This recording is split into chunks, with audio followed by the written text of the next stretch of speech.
నమస్తే. నేను మీ గోపి. వెల్కమ్ బ్యాక్ టు మనంటి. అంటే గత 2 రోజుల క్రితం మనం ఒకటి చూసాం. ఏది చిలుకూరు బాలాజీ టెంపుల్‌లో ప్రధాన అర్చకుడిగా పనిచేస్తున్న రంగరాజు పైన రామరాజ్య వ్యవస్థాపకుడు వీర రాఘవరెడ్డి అతని మీద దాడి చేసిన ఘటన గత 2 రోజుల క్రితం మనం చూడటం జరిగింది. తెలంగాణ రాష్ట్ర ముఖ్యమంత్రి, అదేవిధంగా తెలంగాణ రాష్ట్ర మాజీ మంత్రి కేటీఆర్ కూడా ఆయన ఎళ్లి స్వయానంగా ఎళ్లి కలిసి రావడం జరిగింది. ముఖ్యమంత్రి కూడా ఫోన్‌లో మాట్లాడడం జరిగింది. ప్రస్తుతానికైతే ఈ వీర రాఘవరెడ్డి జైల్‌లో ఉన్నారు.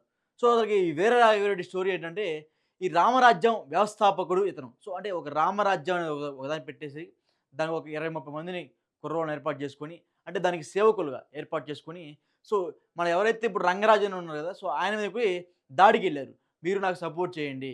మీ తరపు నుంచి కొంతమంది సైనికుల్ని ఈ రామరాజ్య స్థాపనకి కొంతమందిని మాకివ్వండి అన్నట్టుగా అయితే రంగరాజన్ దగ్గరికి వెళ్లారు. సో, ఆ టైంలో రంగరాజన్ ఒప్పుకోలేదు. రంగరాజన్ మీద దాడి చేశాడు. అసలు ఈ వీరరాఘవరెడ్డి చాలా బాగా సెక్షన్స్ అంటే లాయర్ గూడా అట్లా మాట్లాడలేడు. సో, అంత బాగా సెక్షన్‌లు, అంత బాగా బిఎన్ఎస్ యాక్ట్స్ కూడా చాలా బాగా మాట్లాడతాడు. సో, ఇతనికి లా మీద చాలా పట్టుంది. సో, రీసెంట్ టైమ్స్‌లో ఈ వీర రాఘవరెడ్డికి సంబంధించిన ఒక ఆడియో కాల్ అయితే బాగా వైరల్ అవుతుంది. సో, అసలు ముందు ఆ ఆడియో కాల్ ఏంటో ఒకసారి మీకు వినిపించే ప్రయత్నం చేస్తా. సో, ఒకసారి వినండి. అయ్యా నమస్కారం సార్. నా పేరు వీరరాఘవరెడ్డి. చెప్పండి. సార్ భీమవరం సబ్ ఇన్స్‌పెక్టర్ గారా? భీమవరం సీఏనండి. భీమవరం సీఐ గారా? అయ్యా తమరి నెంబర్ కంట్రోల్ రూమ్ నుంచి తీసుకున్నాం సార్. చెప్పండి. ఇది ఒక కొన్ని నేరాలకు పాల్పడినందుకు గానును డి నాగరాణి గారని డిస్ట్రిక్ట్ కలెక్టర్ గారిని party of BNSS pass section 43 CrPC memorandum ఇచ్చి అరెస్ట్ చేసామండి. ఎవరినండి? డిస్ట్రిక్ట్ కలెక్టర్ గారినండి. ఆవిడ కలెక్టరేట్ లో ఉన్నారు. ఒకవేళ తమరు మరి ఎవరినైనా పంపిస్తే మేము ఆ ఫిర్యాదు ఆవిడని అప్పచెప్పేసి మీకు అన్ని ఎవిడెన్స్ కావాలంటే ఇస్తాం సార్. అర్థం కాలేదు మీరు చెప్పండి. సార్ 40 కొత్త సెక్షన్ బిఎన్ఎస్ఎస్ ఏదైతే ఉందో ఆ సెక్షన్ ప్రయోగించి కలెక్టర్ గారిని అదుపులోకి తీసుకున్నామండి. నోటీస్ ఇచ్చి. మీరెవరండి? నా పేరు వీర రాఘవరెడ్డి అండి. రామరాజ్యం ఫౌండర్ అండి నేను. ఏదండి? రామరాజ్యం ఫౌండర్ సార్ నేను. మీరు ఎలా తీసుకుంటారు? మరి ప్రైవేట్ అరెస్ట్ అని చెప్పేసి సెక్షన్ 40 చెప్తుంది కదండి. బిఎన్ఎస్ఎస్ పాత సెక్షన్ 43 సిఆర్పిసి ఉంది కదండి. మీరెవరండి? మీరు తీసుకోవడానికి ఒకసారి మీరు ఆ సెక్షన్ చదవండి సార్. 40 ఆఫ్ బిఎన్ఎస్ఎస్ చదవండి సార్ ఒకసారి. ఆ సెక్షన్ నాకు తెలుసు కానీ మీకు చెప్పవసరం లేదు. కానీ మీరు ఎవరండి? అసలు ఇబ్బంది ఏమీ లేదు సార్. మీరు కస్టడీలోకి మీరు తీసుకోకపోయినా మీ మీద కూడా మేము కేసు ఫైల్ చేసుకుంటాం సార్. ఇబ్బంది ఏమీ లేదు సార్. మీరు ఆవిడ కూడా పబ్లిక్ సర్వెంట్స్ అండి. మాకు 21 ఐపీసీ ప్రకారంగా కలెక్టర్ గారు కానీ మీరు కానీ చీఫ్ జస్టిస్ ఆఫ్ ఇండియా కానీ ప్రధానమంత్రి గాని మీరు అందరూ మాకు పబ్లిక్ సర్వెంట్స్ అండి. మీరు మాకు 154 సిఆర్పిసి కొత్త చట్టం మీకు వచ్చేటువంటి ఏదైతే కాగ్నిజబుల్ అఫెన్స్ ఉందో మీకు రిపోర్ట్ వచ్చినప్పుడు మీరు కేసు కట్టడం మీ బాధ్యత అండి. లలిత్ కుమారి కైండ్లీ అండి. బాబు నీ సెక్షన్ లో అవన్నీ పక్కన పెట్టాయా? నువ్వు 154 ప్రకారం సిఆర్ తీసుకుని నాకేమైనా రిపోర్ట్ ఇచ్చావా? మీకు ఇంటిమేట్ చేస్తున్నాను సార్. మీకు ఫోన్ చేసి చెప్తున్నాను సార్. మా దగ్గర సో, ఒకటి ఉన్నారు గదా! ఆ లోకల్ సీఏని కూడా ఇక్కడ మేము కలెక్టర్ గారిని మా అదుపులో ఉంచుకున్నాము. సో, మేము కలెక్టర్ గారిని అరెస్ట్ చేయబోతున్నాము. మీరు మాకొచ్చి సపోర్ట్ చేయండి. దానికి సంబంధించిన ఎవిడెన్స్ కూడా మీకు ఇస్తాము అన్నట్టుగా అయితే లోకల్ సీఐకి అయితే ఫోన్ చేయడం జరిగింది. సో, ఇంకా వినండి. ఇంటిమేషన్ కి 154 కి సంబంధం ఏంటి? మేము 100కి డయల్ చేస్తే మీ నెంబర్ ఇచ్చారండి వాళ్ళు. మీరు ఇస్తే మీరు ఎవరన్నా ఇక్కడ పంపిస్తే ఈ పిటిషన్ కూడా ఇస్తాం. కలెక్టర్ గారు కూడా అప్పచెప్తాం. ఇక్కడ అప్పచెప్పి వస్తామండి మేము. మేము ఎందుకు పంపిస్తాం అక్కడికి?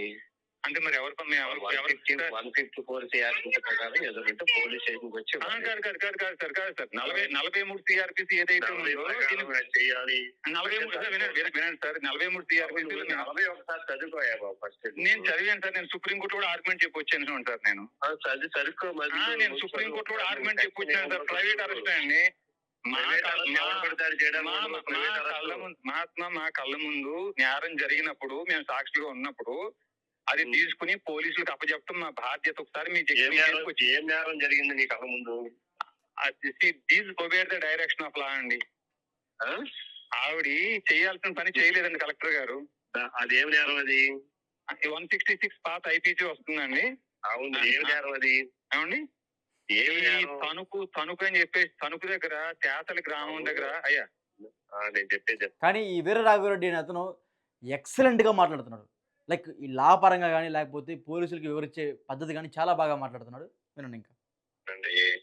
మీరు సెక్షన్ చదువుకునేటప్పుడు దాంట్లో సుప్రీంకోర్టులో వాదించే ఎవడైతే ఒక వ్యక్తి నాన్ బెయిలబుల్ 7 సంవత్సరాల కంటా ఎక్కువ శిక్ష విధించగలిగినటువంటి నేరాలు ఎవడైతే రోడ్డు మీద ఎవరినో మర్డర్ చేసేయడమో లేకపోతే ఎవరినో రేప్ చేసేయడమో చేస్తారు కదా పబ్లిక్ దొంగలు, అటువంటి వాళ్ళ గురించి పబ్లిక్ కి నేరస్తుల్ని అవసరం అయితే ప్రైవేట్ వ్యక్తులు పబ్లిక్ కూడా అరెస్ట్ చేయొచ్చని ఉంటారు. మీరు సెక్షన్ చదువుకున్నప్పుడు క్లియర్ గా చదవాలి, దాంట్లో చదివితే ఉంటది. మీరు వచ్చేసి సీఎం అరెస్ట్ చేసేయడానికి, కలెక్టర్ అరెస్ట్ చేసేయడానికి, ఎస్పీని అరెస్ట్ చేసేయడానికి ఇవ్వాలి ఆ సెక్షన్ మీకు. అయితే చెప్పేది మర్డర్ చేసే వ్యక్తి లేకపోతే రేప్ చేసే వ్యక్తి రోడ్డు మీద పారిపోతున్నప్పుడు అతనికి పోలీసులు వచ్చే టైం ఉండదు కాబట్టి అక్కడ ఎమర్జెన్సీ టైంలో పబ్లిక్ అయినా సరే అరెస్ట్ చేయడానికి పెట్టారు. అంటే 7 సంవత్సరాల కన్నా ఎక్కువ నేరం మీద దగ్గర నేరాలు పబ్లిక్ కళ్ళ ముందు చేస్తే అప్పుడు చేయొచ్చు. మీరు అటువంటి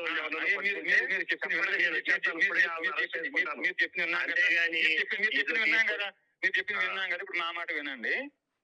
ఇప్పుడు ఏదైతే కాగ్నిజబుల్ అఫెన్స్ ఏమో 154 సిఆర్పిసి అండి, నాన్ కాగ్నిజబుల్ ఏమో 155 సిఆర్పిసి అండి. ఈ రెండింటి మీద లలిత్ కుమారి వర్సెస్ యూపీ గవర్నమెంట్ ఈ కేసులో సుప్రీంకోర్టు ఒక ఆర్డర్ పాస్ చేసింది. ఓ 90 పేజీలు 100 పేజీలు జడ్జిమెంట్ ఉంటుందండి. మేము అరెస్ట్ చేసిన వ్యక్తి కాగ్నైజబుల్ అఫెన్స్ పాల్పడినా నాన్ కాగ్నైజబుల్ కు పాల్పడినా ఆ వ్యక్తి బెయిల్ ఇవ్వదగింది అంటే ఇక్కడ మేము కుట్రపూర్తిగా ఈ నేరం చేశారని ఆరోపిస్తున్నామండి. మేము ఒకవేళ కుట్రపూర్తిగా అంటే 120B కూడా వస్తుందండి, 295A కూడా వస్తుందని మేము ఆరోపించినవి. అయితే ఒకవేళ మేము ఇచ్చే కంటెంట్ కానీ కాగ్నైజబుల్ కాదు, నాన్ కాగ్నైజబుల్ అనుకోండి, మీరు బెయిల్ ఇచ్చి విడుదల చేయొచ్చని మీకు అదే చెప్తుందండి. 43 సిఆర్పిసి చెప్తుందండి. పోలీస్ స్టేషన్ వచ్చి కంప్లైంట్ అది 154 సార్. నువ్వు చెప్పేది పోలీస్ స్టేషన్ వచ్చి 154 గారు మర్యాదగా మీరు అని మాట్లాడుతున్నాం మేము.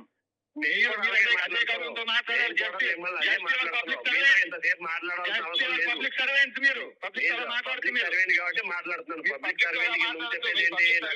పబ్లిక్ సర్వెంట్ నువ్వు చెప్పేది ఏంటి అన్నాను. పబ్లిక్ సర్వెంట్ కి నువ్వు చెప్పేది ఏంటి కదా. పబ్లిక్ సర్వెంట్ కి నువ్వు ఎమర్జెన్సీ ఏమన్నా ఉంటే పబ్లిక్ సర్వెంట్ కి ఫోన్ చేయి. నా డ్యూటీ నువ్వేం చేస్తావు. 43 సిఆర్పిసి కొత్త చట్టం బిఎన్ఎస్ సెక్షన్ 40కి మీరు నేను వస్తాను. ఇప్పుడు నీకు అక్కడే ఉంటుంది, వస్తాను. సో విన్నాం కదా.